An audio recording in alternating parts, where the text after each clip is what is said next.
Okay, let's unpack this. We've got quite a stack of reports here, all from our world in data, the Oxford Research Group tracking how the world changes through data. Our mission in this deep dive, basically sift through all this and pull out the most important insights for you. And specifically, we're looking at global trends, like what's the most encouraging stuff the data shows? And, well, what's the most troubling? That's right. And these sources, they're incredibly rich. They cover, gosh, everything from child mortality and famine trends to democracy, economic growth, gender inequality, urbanization, the works.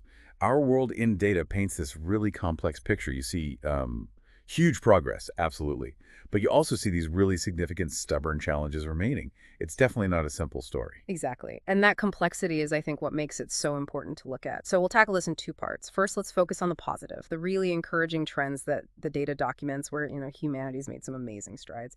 Then we'll switch gears and look at the troubling side, the data that shows where we really need to focus more effort. Right. Let's dive in.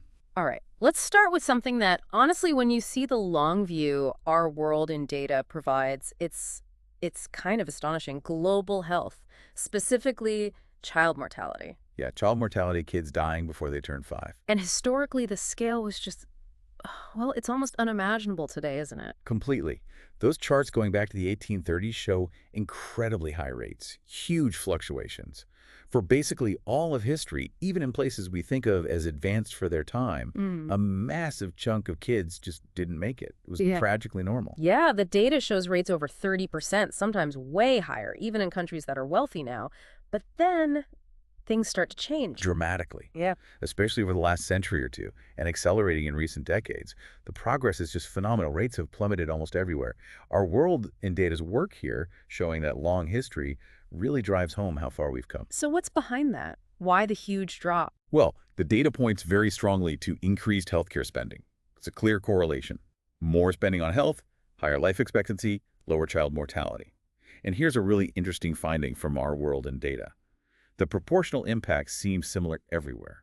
Like, an increase in health spending leads to a similar percentage drop in child mortality in richer and poorer countries. Really? So the return on investment is high, even if you're starting from a really low level of spending. Exactly.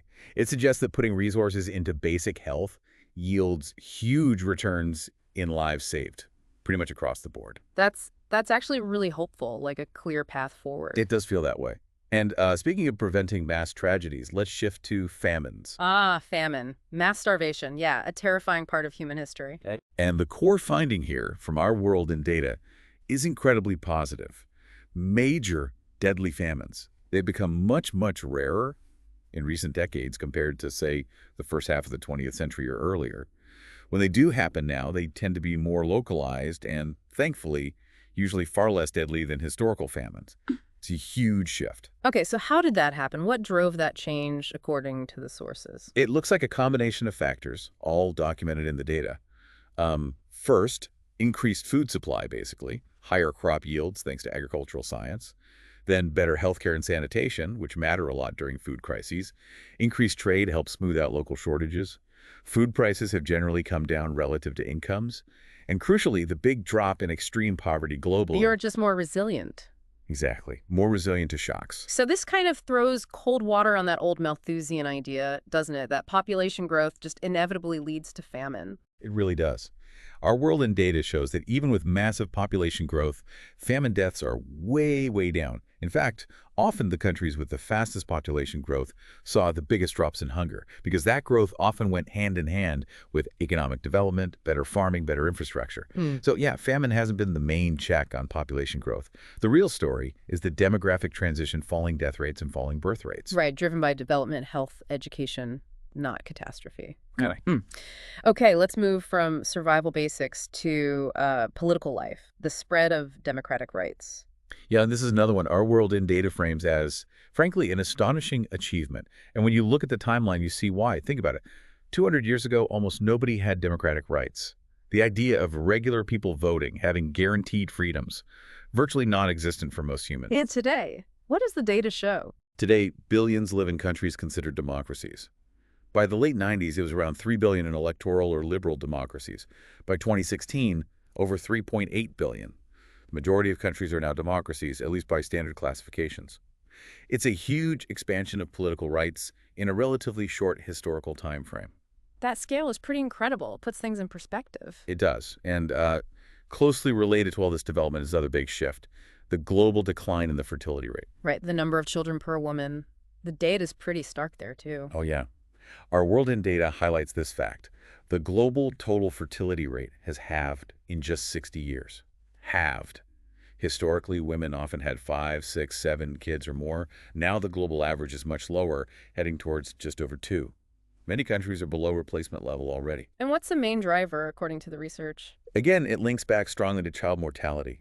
As parents saw more of their kids actually surviving childhood, the sort of perceived need to have many children declined. Demographers talk about hoarding or replacement strategies. So fewer kids dying meant families chose to have fewer kids. Exactly. The data shows a strong link, often with a bit of a time lag as norms catch up. Makes sense. Are there other factors involved, too? Oh, definitely. The sources mentioned several. Less child labor meant kids weren't needed as much for family income. More education for kids made each child more, well, expensive to raise, and critically, much wider access to family planning and contraception. The impact of things like organized family planning programs like in Bangladesh, or the invention and spread of the pill in places like the U.S., those are huge. Even things like seeing smaller families depicted in popular media, like telenovelas in Brazil apparently, seem to play a role in shifting norms. It's fascinating how it all weaves together health, economics, education, culture. Okay, speaking of economics, let's hit that huge one. The decline in extreme poverty. Right. And the historical perspective from our World in Data here is vital. 2 centuries back, extreme poverty was the norm. Most people on Earth literally couldn't afford, as they put it, a tiny space to live, food that would not induce malnutrition, and some minimum heating capacity. Just the absolute basics, that was life for the vast majority. And then came what the source calls the most important change in economic history. The Industrial Revolution and everything that followed. Basically, sustained economic growth. This continuous increase in producing more and better goods and services. Think of the jump in productivity they mentioned, like the printing press making thousands of books while a scribe copied one. That kind of leap applied across the economy over time. And the result, globally, shown in the data. A dramatic fall in the share of people living in extreme poverty. Across every world region since around 1820. It's one of our world seasons. In Data's core findings, mapping this historical escape from the worst deprivation for billions. Relatively speaking, the world is massively less poor. A monumental achievement. Okay, just quickly, 2 other positive trends mentioned. The gender pay gap. Yeah, the data suggests that in most countries where we have good data, that gap has been narrowing in recent decades, especially noticeable in some high-income countries like the U.S. Increased education for women seems to be a key factor there, closing that particular gap. Okay. And trade and globalization? Generally, the trend, documented by our World in Data over the last few decades, has been towards more trade openness globally. And the data tends to show a positive link between trade and growth, firms getting more efficient, that sort of thing. Plus, consumer benefits, lower prices, more variety. So if we pause here, this first half, drawing on our World in Data, it paints a picture of really remarkable progress, doesn't it? Fewer child deaths, fewer famines, more democracy, smaller families by choice, billions escaping extreme poverty, even some narrowing of gender pay gaps, more trade. Absolutely. That progress is real, it's documented, and it's crucial context for understanding where the world is today compared to the past. Right. But, as we said at the start, it's not the whole picture. Now we need to look at the flip side, the troubling trends that the data also highlights. Let's go back to child mortality. The progress was amazing, yes, but that our World in Data report opens with a statistic that just stops you in your tracks. It really does. It's that vital reminder. Progress isn't victory. We still live in a world where 5 million children die before age 5, every single year. 5 million. Which works out, as they state, to 10 children every minute. 10 children every minute. It's heartbreaking. The sheer scale of loss still happening despite all that progress. And the data just screams inequality here. A child's risk of dying in their first month, their first few years, is vastly different depending on where they're born. It's still tightly linked to national income. So even as the global average improves, this huge gap between rich and poor countries in child survival remains a massive troubling issue, clearly shown in the data. Progress is real, but it's deeply, deeply unequal. Okay. How about democracy? We celebrated the expansion, but you mentioned setbacks. Exactly. Our World in Data is clear. Democratic rights have spread, but they are still far from universal. Hmm. And here's the really sobering part. Because the world's population has grown so much, even though a smaller percentage of people lack democratic rights today compared to, say, 200 years ago, Wait, let me get this straight. the total number of people living without democratic rights is actually higher than ever before in human history. Wow. So proportionally fewer, but absolutely more people lack rights because there are just so many more people overall. Precisely. The population grew faster than democracy spread. And the source gives that stark recent example, India, home to 1.4 billion people, Great. reclassified by some key metrics as an electoral autocracy in 2017. That single change meant a huge number of people statistically experienced a rollback in political rights recently. It really underscores that progress isn't guaranteed. It can go backwards. That really challenges any sense of inevitable progress. Okay, let's dive deeper into gender inequality. We noted the pay gap narrowing, which is good, but the sources showed just how much inequality is left and how complicated it is. Oh, absolutely. Substantial gaps persist. No question. Yeah. Our world in data shows that even as the overall pay gap shrinks in some places, why it persists changes. Factors like differences in the occupations and industries women and men work in have become more important in explaining the gap, say, in the U.S. recently. And while the unexplained bit, that may be due to pure wage discrimination for the same job might be smaller, the source rightly warns that discrimination can be baked into getting the job in the first place. Right. So it's not just unequal pay for equal work, it's also unequal access to the higher paying work. Exactly. That's a key nuance the data helps reveal. And then there's the clear motherhood penalty. Women's earnings often take a hit after having kids, even in countries with good family leave. That points to something deeper, structural or cultural. Mm-hmm. And then there's the sheer volume of unpaid care work. Globally, women do vastly more of it.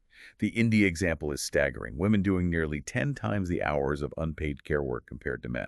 Yeah, childcare, elder care, cooking, cleaning, all that essential stuff that enables everything else, but it falls disproportionately on women, limiting their paid work time and options. Precisely.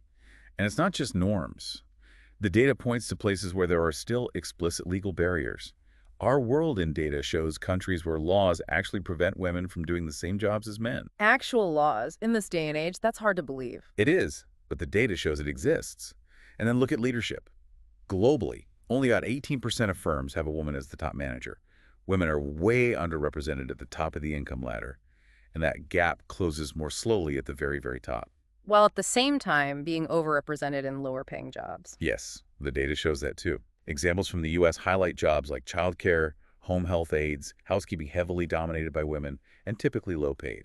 Less power at the top, concentrated at the bottom. And it goes beyond work and pay, doesn't it? Control over resources. Yes, this was a really troubling finding from our world in data. In many countries, especially low-income ones, a significant share of women aren't involved in decisions about how to spend the money they themselves earned, Wow, even their own earnings. especially in poorer households. It signals major power imbalances within the family. Plus, you see documented gender gaps in owning land or getting access to loans for starting a business. And underneath a lot of this, the sources suggest are these stubborn social norms, like the idea that a man should earn more than his wife. Yes, those cultural beliefs, often reinforced through media or family expectations, are identified in the research as real barriers, working alongside the structural and legal issues. It's a really tangled web. Okay, let's quickly circle back to famines, globally rare now, but you said they still happen under specific circumstances. Right. The sources are clear. Today's major deadly famines are almost always linked to conflict. War wrecks food production, blocks trade routes, spreads disease, and critically prevents humanitarian aid getting through. Hmm. So while the global resilience is higher, conflict remains the key trigger for that kind of catastrophe today. Got it. Healthcare again. We saw the positive spending link, but also issues with financing and access. Yeah, one issue highlighted, particularly using U.S. data from our world in data, is the inequality within the system. Spending is heavily concentrated. The top 1% of spenders account for over 20% of all healthcare costs. The report suggests this points to inequality beyond just differences in need, hinting at unequal access based on ability to pay or navigate the system. So issues of fairness in who gets what care. Exactly. And in many low-income countries, a huge barrier is just the sheer amount people have to pay out of pocket. Often over half of all health spending comes directly from individuals, not insurance or government. That's a massive hurdle for poor families. And then there's that odd trend. Donor funding for health often drops off sharply as countries get a bit richer. Even though, as we discussed, the data shows the biggest health gains per dollar often come at those lower levels of initial spending. Hmm. Yeah, that seems counterintuitive. Pulling back just when the investment seems most effective. It does seem like a potential missed opportunity, based on the evidence presented. Okay, nearly there. Urbanization. More people in cities, but are they living well? That's the challenge. Urbanization is happening fast, but our world in data highlights that globally, nearly 1 in 4 city dwellers still lives in what's defined as a slum household. That means lacking basics like decent water or sanitation, enough living space, durable housing, or secure tenure, knowing you won't just be evicted. That's worse in some regions than others. Much worse in some. Sub-Saharan Africa stands out in the data, where, in many countries, it's over half the urban population living in those conditions. So, yes, cities are growing, but ensuring decent living standards for everyone in them is a huge ongoing challenge. And even just measuring this accurately is tricky, isn't it? Different countries defining urban or slum differently. Yes, that makes precise global counts hard, leading to conflicting estimates sometimes. But the scale of the problem within regions is still pretty clear from the data available. Okay, last point then, circling back to poverty and growth. We celebrated the fall in extreme poverty, but our world in data uses higher poverty lines too, which tell a more sobering story. They absolutely do. While that $2.15 a day extreme poverty line shows huge progress, if you lift the bar just a bit, the picture changes dramatically. Using a $6.85 a day line, our world in data statistics show 47% of the world, nearly half, still lives in poverty. And using a $30 a day line, it's 84%. Wow, so only about 16% of the world lives on more than $30 a day? That really reframes the scale of global poverty, doesn't it? It really does. The data makes it plain. Global inequality is still very large. And the author ends that section with a quote that I think really sticks with you: balancing the progress and the task ahead. Even after 2 centuries of progress, we are still in the early stages. The history of global poverty reduction has only just begun. The history of global poverty reduction has only just begun. Yeah, that really captures the whole deep dive, doesn't it? This dual reality from our world in data sources. It does. It sums up that complex picture perfectly. The world is so much better in critical ways than it used to be. And at the same time, it's still deeply unfair, faces huge challenges, but also holds the potential to be much, much better still. So pulling it all together from these Our World in Data reports, we saw incredible encouraging trends: child mortality, famines plummeting, democracy spreading to billions, families choosing fewer children, billions escaping the worst poverty, some progress on gender pay gaps, benefits from trade. Really huge achievements. Absolutely massive gains documented clearly in the data. But then the troubling side. 5 million kids still dying each year, with huge inequalities, more people than ever in absolute numbers lacking democratic rights. Gender inequality, still deeply entrenched in pay, work, power, and norms. Famine still possible due to conflict. Healthcare access still deeply unequal. Hundreds of millions in urban slums. And the majority of the world still living in poverty by modest standards. Understanding both sides of that coin, the amazing progress and the huge remaining challenges, feels so crucial for just, having an informed view of the world and thinking about where we go from here. The sources make it clear that so much of the progress came from human choices, right? Innovations, policies, public health efforts, changing norms. And the problems that remain are also often linked to human systems conflict, discrimination, market failures, resistant social norms. That link is undeniable. So it makes you think, doesn't it? Given how much human choices have shaped both the good and the bad trends shown in this data, what really stands out to you, our listener, as the most surprising thing from this deep dive? And maybe more importantly, how much more progress is possible if we really focus our collective intelligence and effort, informed by this kind of data, on tackling those persistent, troubling trends?